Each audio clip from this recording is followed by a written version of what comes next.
DZRP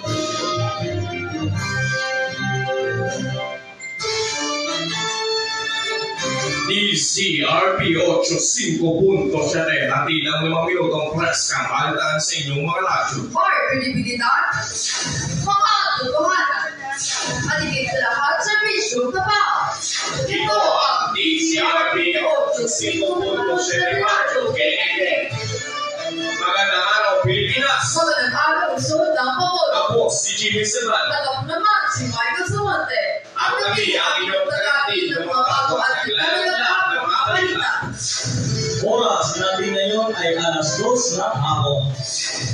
Narito na ang mga napapagang balita. Mga ispinagana na paparating na wibra. Duterte, hinamon si Marcos na mapadakter. Rally sa Palestine Kalaya ng sigaw ng bayan. Sa pato ng Victorias, pinarunahan bilang ay sa Negros. Una sa balita, mga ispinagana na paparating na wibra. Narito si Fidel Espina para sa makaragdagang detalye. Fidel, pasok!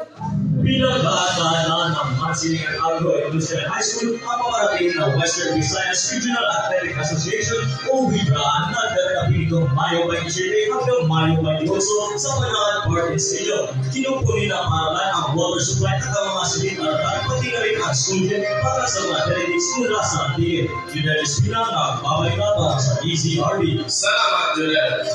Duterte, hinamon si Marcos na mapadakter. Pakinggan natin si Mika Mandinia para sa balita nito. Mika, pasok!